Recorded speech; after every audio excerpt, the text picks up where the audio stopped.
আসসালামু আলাইকুম, welcome to ফ্লিটওয়ালা। সবাই ভালো আছেন? কিছুদিন আগে যে কোয়েল পাখির বাচ্চাগুলো মেশিন থেকে ফুইটা বের হয়েছিল, এগুলা এই জায়গায় রাখা আছে। এগুলো ব্রুডিং চলতেছে অলরেডি।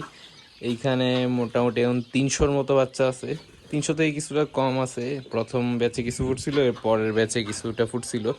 ছোট ছোট যে বাচ্চাগুলো আছে এখানে, এগুলা 3-4 দিন বয়স হয়েছে। এইগুলা 2-3 দিন ব্রুডিং করছিলাম আলাদাভাবে, ভিতরে একটা বক্স দিয়ে। এরপর এগুলোর সাথে একসাথে রেখে দিছি। আর এগুলার বয়স মোটামুটি এখন প্রায় 10 দিনের কাছাকাছি হয়ে গেছে। এখন যেহেতু ঈদের টাইম কাছাকাছি চলে আসছে, এই জন্য সেলও করতেছি না। হয়তো ঈদের পরে সেল করব, তখন কেউ নিলে আমার জানাইন। তখন হয়তো ওই সময় এগুলোর বয়স 20 দিনের কাছাকাছি হয়তো হয়ে যেতে পারে ঈদের পর যদি সেল করি। কোয়েলগুলো ব্রুডিং তো এটার ভিতর করতেছি। আমি যেহেতু গরম অতিরিক্ত পড়তেছে, দিনের বেলা লাইট দেওয়া লাগে না। আর আমাদের যে মুরগির খাঁচা আছে এখানে, যে ফাইটারগুলো আছে এই জায়গায়, এখন পর্যন্ত যত ব্রিডের মুরগি আমি পালছি এর ভিতর ফাইটার ব্রিডটা আমার কাছে খুব ভালো লাগতেছে। কারণ এগুলোর গ্রোথ অনেক ভালো, আর এগুলার রোগ প্রতিরোধ ক্ষমতাও মোটামুটি আমার যতটুকু দেখে মনে হচ্ছে প্রচুর পরিমাণে ভালো।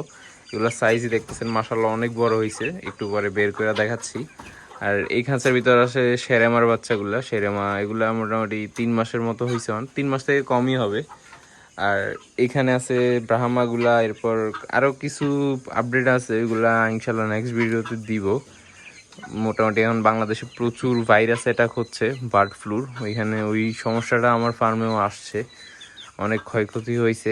নেক্সট ভিডিওতে এটার আপডেট দিব। কোয়েল পাখিগুলা যেগুলো ডিম দিত এগুলোর অবস্থা মোটামুটি ভালো না। এগুলারও ঠোকরা ঠুকরি শুরু করে দিছে, কয়েকটা ভাইরাস অ্যাটাক করছিল, চোখ টোক ফুলা গেছে। এখন এগুলো এখনো বাইচে আছে, এর ভিতর একটা মারা গেছে, ওইটার ঠোকরাইয়া একদম ওইটার অবস্থা খারাপ করে ফেলছিল, ওইটা মারা গেছে। আর বাকিগুলো এখনো আছে। এগুলো ওইরকম ভালো রেজাল্ট হয়তো আর পাবো না, তবুও রাখছি, দেখা যাক যতদিন বাইচা থাকে রাখবো। সো ফাইটারগুলো এখন খাঁচা থেকে বের করে দেখাই। এগুলা প্রচুর অ্যাক্টিভ হয়ে আছে এটার ভিতরে।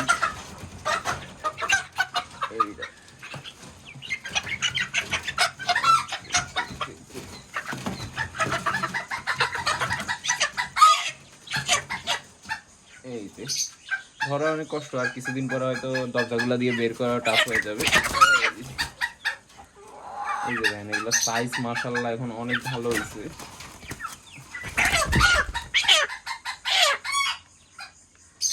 এই যে দেখেন,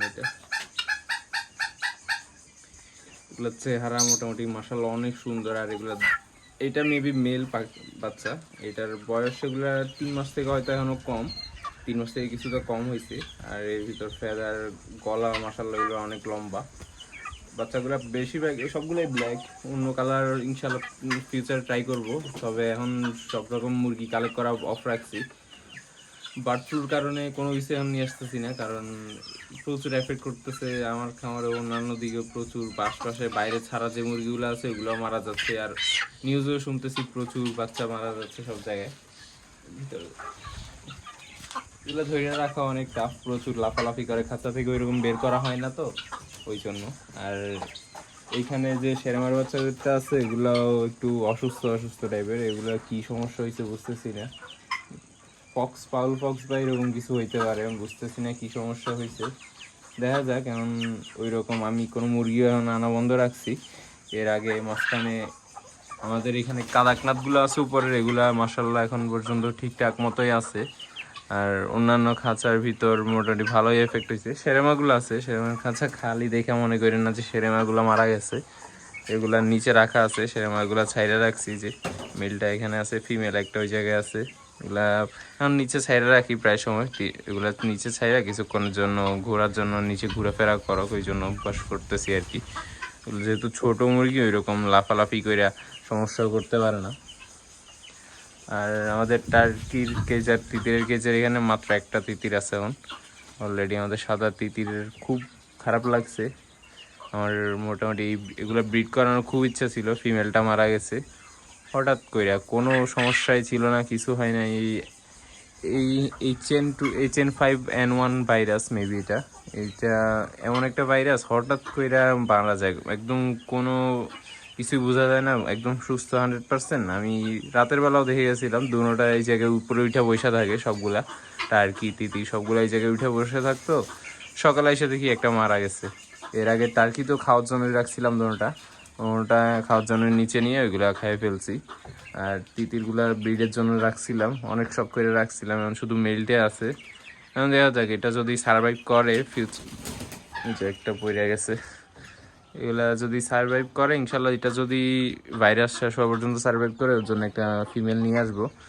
সাদা পাবো কিনা জানি না, সাদা যদি না পাই নর্মাল কালারের একটা নিয়ে আসবো। তো বাকি যে আমাদের কিং কোয়েলগুলো আছে, কিং কোয়েলের যে প্যারেন্টস রেডি করছিলাম ওইগুলো সবগুলো মারা গেছে, এগুলোর ভিতরে একটাও নাই যেগুলো প্যারেন্টস রেডি করছিলাম। এর পরের বেচে যেগুলো নিয়ে আসছিলাম ওইগুলোর ভিতর তো সেল করার জন্য আনছিলাম, তো কিছু সেল করছি আর কিছু এখনো আছে। 3টা আমার এখানে আছে, 3টার ভিতর 2টা হচ্ছে ফিমেল আর একটা হচ্ছে মেল। এগুলো এখনো অ্যাডাল্ট হয় নাই, বয়স মোটামুটি 40 দিন 45 দিন এরকম হয়েছে। এর ভিতরও একটার অবস্থা প্রচুর খারাপ করে ফেলছিল। আমি কিছু সাদা কোয়েলও রাখছিলাম, দেখছিলেন এর আগের ব্যাচে যে বাচ্চা ফুটছিল ওইগুলোর ভিতরে সাদা কোয়েল রাখছিলাম, ওইগুলোর সাথে এগুলোরও ছাড়ছিলাম, যে অ্যাডাল্ট কোয়েলগুলা সাদা কোয়েলগুলা এই বাচ্চাগুলো একসাথে রাখছিলাম।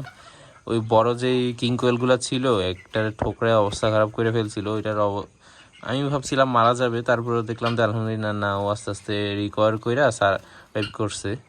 তবে এখন আলহামদুলিল্লাহ 3টা খুব ভালো আছে। এগুলারে আলাদা এই খাঁচার ভিতরে রাখছি, এই খাঁচার ভিতরে ওরা ছোট থেকে এটার ভিতর বড় হয়েছে। প্রথমে আমি মুরগির সাথে আমার এটার ভিতর ব্রুডিং করছিলাম, যখন কোয়েলের বাচ্চা ছিল ছোট ছোট ওইগুলোর সাথে একসাথে ব্রুডিং করছিলাম। এরপর এখানে শিফট করে দিছি, যখন কোয়েল সেল করে দিছি এগুলার এই জায়গায় শিফট করে দিছি। আর নর্মাল কোয়েলগুলো তো ওই খাঁচার ভিতর ছিল। ইনশাল্লাহ নেক্সট ভিডিওতে প্রপার বলবো আমার কোনটা কোনটা নষ্ট হয়েছে, সমস্যা হয়েছে। আর ফিশ ট্যাঙ্কগুলো তো এখনও কিছু করি নাই, ইনশাল্লাহ কয়েকদিনের ভিতরে এগুলো রেডি করব, এখনও রেডি করা শুরু হয় নাই। ওইটা ক্লিন করতে হবে, পানিগুলা সরাইয়া আবার রিফিল করে দিতে হবে। আর প্ল্যান্টসগুলোরও তাড়াতাড়ি রিফিল না করলে প্ল্যান্টসগুলোর সমস্যা হইতে পারে, এখানে যেহেতু হর্ন ড্যান্সা অনেক কিছুই আছে। তরমুজ গাছগুলোতেও তরমুজ ধরতেছে আস্তে আস্তে, ইনশাল্লাহ ওইগুলোও দেখাবো। আর আমাদের যে 2টা বাগান বিলাস গাছ ছিল ওইগুলা মাশাআল্লাহ এখন খুব ভালো ফুল দিতেছে, এই যে জুম করে দেয়, খুব ভালো ফুল দিছে দুটাতেই। রিপোর্টিং কইরা দিয়েছি 2 দিন আগে। রিপোর্টিং করার সময় একটা দেখলাম একজমে শিকড় নাই, আল্লাহ জানে এটা বাঁচবে কিনা, যেটা পিঙ্ক কালারের ওইটা। দেখা যাক যদি বেঁচে থাকে ওইটার আপডেট দিব।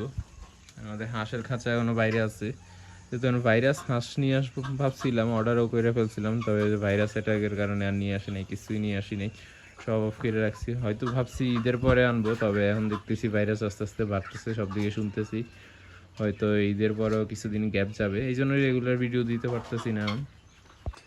এই সমস্যাগুলোর কারণে কিছু নিয়ে আসতে পারতেছি না, ফার্মেও ভাইরাসের অ্যাটাক, সব দিকে ভাইরাস, এই জন্য ভাবছিলাম ঈদের পরে শুরু করব। তবে এখন যে পরিস্থিতি দেখতেছি হয়তো ভাইরাসটা অনেকদিন থাকবে, আস্তে আস্তে বৃষ্টিও হচ্ছে না, বৃষ্টি হইলে হয়তো ভাইরাসটা একটু কমতো, সব কিছু ওয়াশ হয়ে মোটামুটি অবস্থা একটু উন্নতির দিকে যাইতো।